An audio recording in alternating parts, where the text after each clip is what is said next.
Fala, meus consagradinhos e minhas consagradinhas! Como é que vocês estão? Todo mundo amando o senhor Sávio Pereira Sampaio? É o nome do jogo, né, meu povo? Não tem como. Nem ele, nem os bandeirinhas, nem o VAR, ninguém quis hoje que o Atlético Paranaense ganhasse esse jogo. Não teria como. Fica pra gente aí aquela análise de que vai ser difícil o ano, vai ser longo o ano, serão vários desafios com um cobertor curto, mas acima de tudo, a CBF, ela é uma bênção. Então, fica comigo, que depois da vinheta eu vou contar pra vocês como que o Atlético Paranaense empatou com um dos times mais fracos do Campeonato Brasileiro Série A de 2026. É depois da vinheta, fica comigo!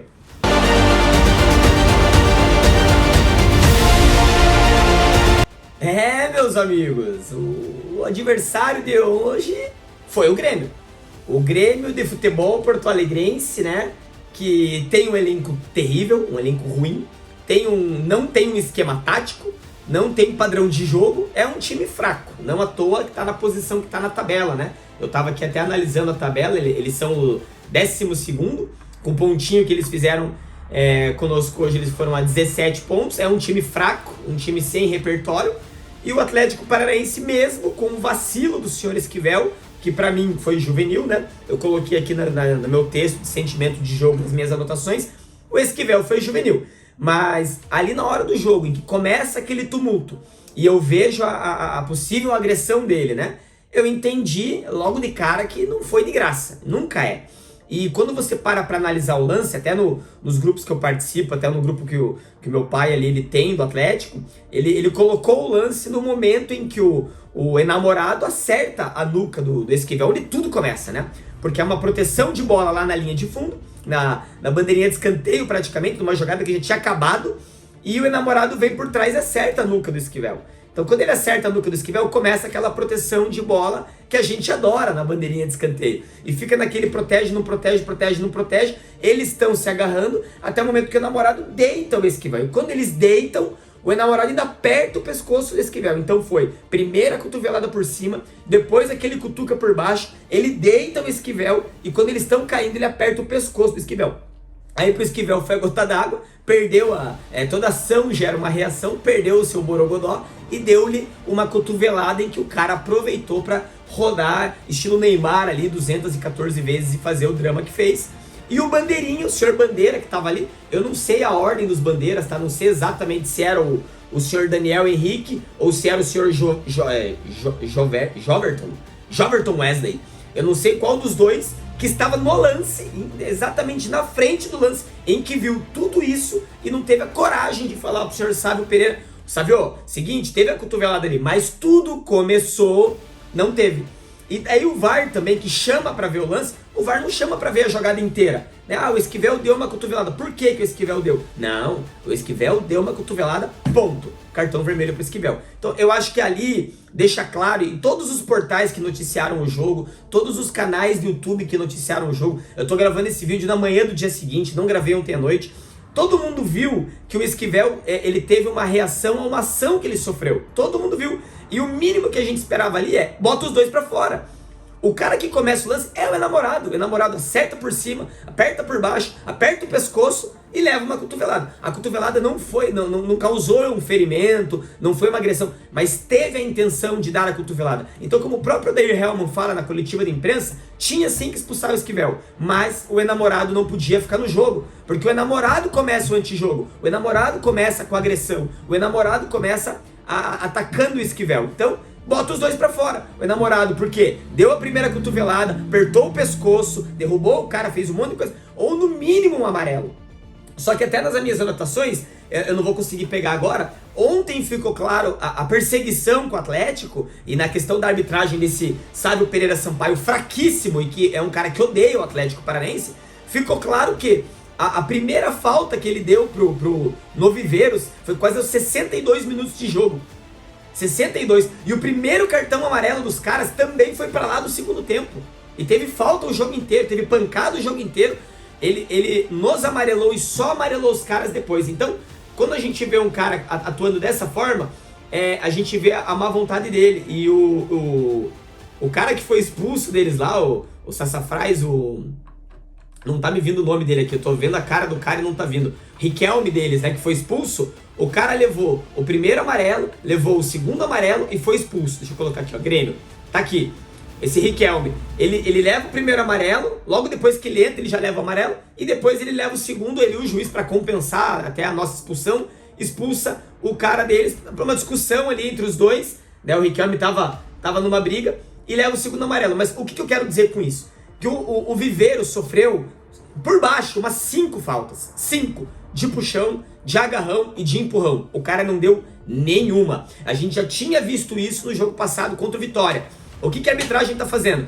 Ele virou um cara referência no Brasil por força, né? Aí a questão daquele pênalti, né, que foi marcado, duvidoso, do Kaká em cima dele. Então, esse negócio de agarrar, eles não querem mais marcar falta em cima do Viveiros. Aí não vai marcar mais empurrão em cima do Viveiros, porque eles entendem que o Viveiros é forte, e o Viveiros também empurra, que o Viveiros também agarra. Ontem teve um puxão de braço no segundo tempo, que foi uma coisa absurda. Ele já tinha virado pra cima do zagueiro, ele puxa o braço do zagueiro, dele pra reclamar, e o juiz faz aquele sinal do braço e segue o jogo. E pra mim tá muito claro esse Sávio, em que todas as faltas que o Viveiros pediu, ele não deu.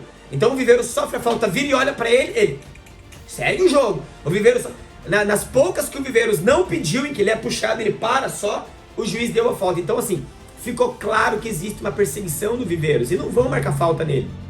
Então ele vai ser puxado, ele vai ser empurrado, ele vai ser segurado, e segue o jogo porque ele é forte, porque ele aguenta. Então, não existe aí uma equivalência, né? Qualquer outro 9 que estiver passando por uma situação semelhante, os caras vão dar falta. Mas por ser o Viveiros, não dá falta. Então, pra mim, isso foi o que mais pegou. E o que eu anotei aqui até sobre o análise sem filtro é que mesmo o Atlético jogando 10 contra 11, a gente competiu e jogou igual. A gente criou, a gente buscou, criamos jogadas, nos defendemos muito bem. Pra mim, um destaque positivo ontem foi o Felipinho. Felipinho entrou ali na bucha, que é substituir o Luiz Gustavo, entrou bem, tava seguro. Pra mim, um destaque negativo é o Portilla. Eu já falei dele aqui 1, 2, 3, já comentaram em vídeo meu que eu pego no pé, que eu falei que ele entrou junto com o Viveiros no time, ele entrou depois. Mas o que eu quero dizer é, o cara não consegue se adaptar ao nosso futebol. O Portilla, ele acerta um tipo de passe, pra trás. O Portilla, pra desarmar a bola, é uma dificuldade. Pra ele passar pra frente, ele erra todos. Para puxar contra-ataque, ele é lento e ele não consegue driblar. Então ele é um volante que não faz falta, porque ele não é brigador. Se ele ao menos fosse brabo, né? Um cara grosso, um Felipe Melo, que tá ali no meio só para dar porrada, ele teria uma função, né? Todo jogo um cartão amarelo, a cada 3 jogos uma suspensão, ele teria uma função. Mas o Portilla não tem esse perfil, ele não é esse personagem. Então ele tá ali no meio para ser o elegante, o que sabe jogar com a bola, mas ele não sabe driblar, ele não sabe pifar, ele não participa de um 2, ele não consegue driblar, e o único passe que o Portilla acerta é passe pra trás. Então ele domina, passe pra trás. Ele domina, passe pra trás. Porque se ele tenta pra frente, ele perde. E ontem ele perdeu todas. Todas, e a gente pelo cobertor curto, o Odair deixou, e ele foi até quase, meu Deus, até a hora que o Riquelme entrou. E o que o Odair falou na coletiva de imprensa ali, é que ele tá dando minutos pro cara, e que não dá pra substituir de primeira, e que ele tinha outras peças que ele tinha que substituir, o cara tinha que compor o meio de campo. Então assim, ele também não quer, mas não tem outro. Então não tem outro. O Felipinho já tava em campo, ele tava errando tudo, vai tirar ele pra pôr quem? Até a gente pedia muito o Dudu ali na vaga dele, só que daí o nosso meio ia ficar vulnerável, porque o nosso time marcou bem. E com a expulsão do Esquivel, o Arthur Dias ficou muito mais pressionado ali na zaga, né? O Arthur Dias e o Teran, eles estavam muito mais pressionados, porque eles tinham que daí puxar pro meio. O Benavides, coitado, ficou totalmente sem perna, porque tinha que ajudar em cima e apoiar embaixo. Então o Atlético cansou, mas enquanto o Atlético não estava cansado, mesmo com um a menos, logo nos 30 do primeiro tempo, a falta foi 29, a expulsão 30-31, o Atlético competiu nos últimos 15 e jogou todo o segundo tempo de igual. E eu digo pra vocês, a gente só não fez uma partida ainda melhor e não conseguiu o gol pelas mudanças do Grêmio, que é um time ruim, é um time fraco, mas quando eles tiraram aquele Brenna White lá, e quando entrou o William principalmente, eu não sei quem entrou pra quem aqui, deixa eu ver aqui, Grêmio, saiu entrou o William no Nardoni e entrou o TT no Brenna White. Essas duas substituições foram o que salvou o Grêmio. Que daí eles começaram a criar jogadas, o William começou um pouco sono, mas depois todas as bolas passaram pelo William.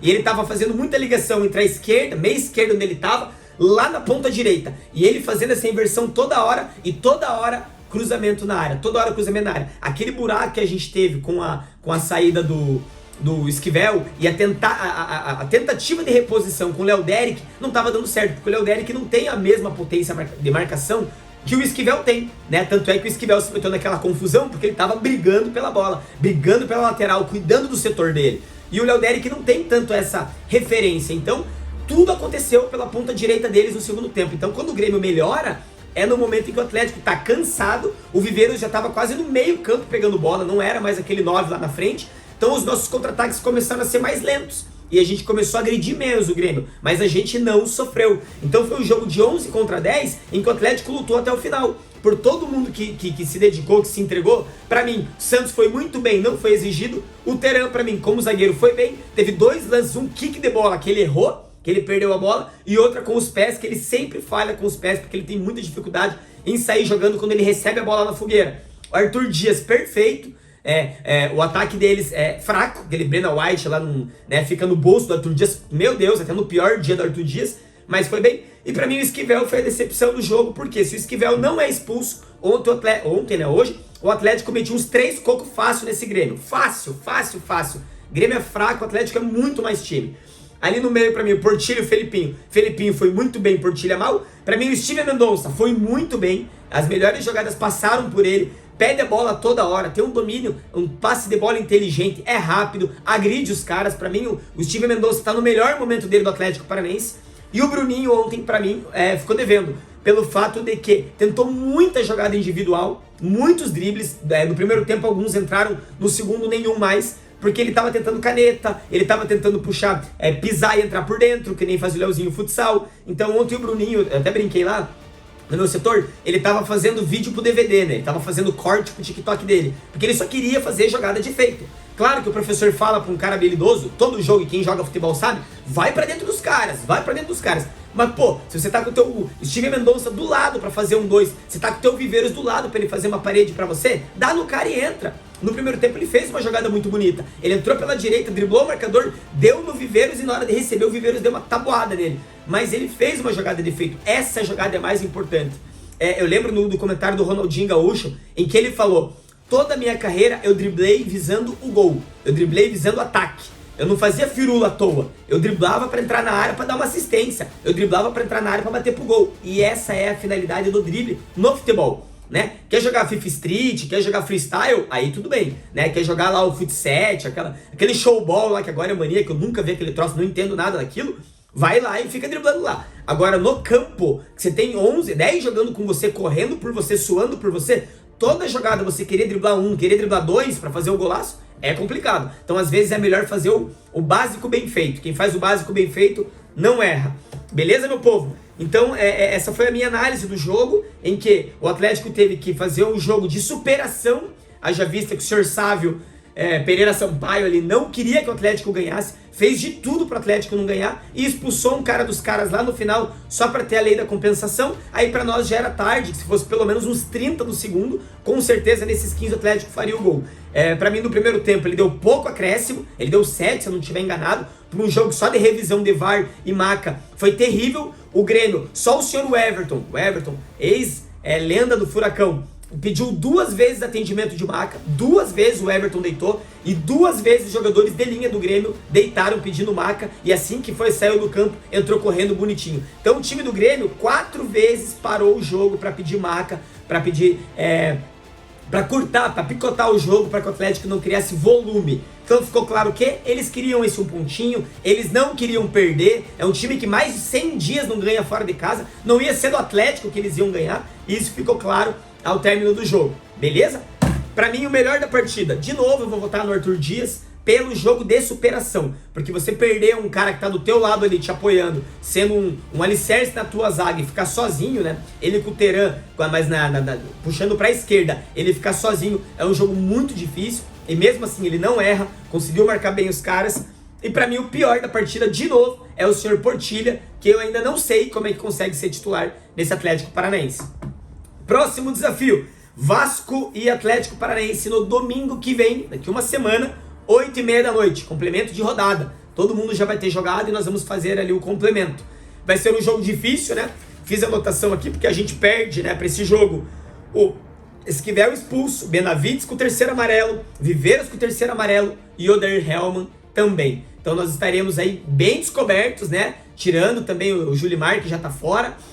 Nós teremos aí um Atlético todo remendado para esse jogo e não teremos Oder Hellmann na beira do campo. Então, eu acho que os pontos que ficaram na mesa hoje, né, no jogo contra o Grêmio, a gente vai ter que buscar em algum lugar e seria muito bacana já buscar contra o Vasco, analisando a tabela, que agora nós estamos em quinto, com 23 pontos, mesma pontuação de São Paulo, que hoje pega o Bahia às 4, né? Bahia, se ganhar do São Paulo, inclusive, nos passa, porque vai a 24, aí ele assume a quinta posição, mas se o São Paulo ganhar, ele vai aos mesmos 26 de Fluminense e Flamengo, fica ali no bolo de cima, né?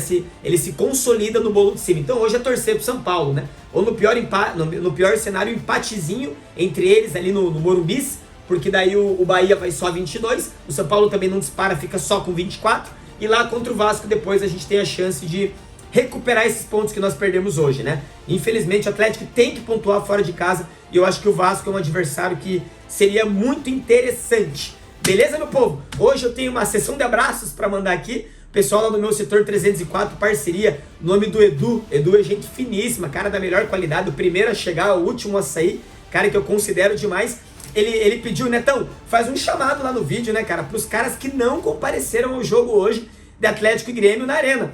E eu coloquei os nomes, ele separou pra mim nome por nome de quem é do setor 304 que não foi pro jogo. E eu vou ler aqui agora. Então, atenção à chamada dos faltantes, que por culpa de vocês o Atlético Paranaense não fez o gol. Vocês não podem furar. Quem é do setor tem que estar no setor. Senhor Alexandre Arnes, senhor Diego Romero, o Ereneu, Júnior Cipriani, o Portela, todos os Portela, não foi nenhum Portela pro jogo ontem, tem uns 14 Portela naquele setor, eu não vi nenhum Portela, Carlos Signorini, o Júnior e anotei ali o Thiago Portela. Então, atenção vocês não podem faltar. Se tem jogo na arena, tem que estar na arena, tem que chegar cedo e apoiar até o final. Beleza, Edu? Tá aí o recado. E outra coisa que eu vou colocar agora é uma foto muito especial que a gente tem do nosso amigo irmão, o Paulo Neves, ali do nosso setor, do nosso grupo Quentinhas do Furacão do 304 também. Ele contou a história do netinho dele, que é um ex-gremista. A família da parte da mãe apoiava ele para questões do Grêmio. Ele foi crescendo, foi tendo essa paixão com o filho do Paulo ali. E vamos de Atlético.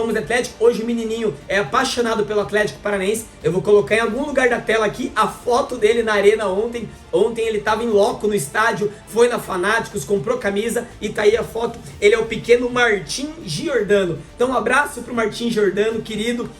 Espero que você seja inscrito do canal. Se você não é, se inscreva. Você vai receber esse vídeo. Furacão é isso aí. Você é o nosso futuro. Espero que apareçam mais Martins aí, Giordano, para que a gente possa cada vez mais fomentar esse amor que nós temos pelo Furacão. Beleza, pessoal? Fiquem todos com Deus. Obrigado você que assistiu até aqui. Deixa, por favor, o seu curtir. Dá um comentário no vídeo, seja ele qual for. Manda para um amiguinho que você me ajuda no crescimento do canal. Tá bom? Uma boa semana para vocês e nós nos vemos domingo que vem. Vasco e Atlético Paranaense em São Januário. Beleza? Valeu!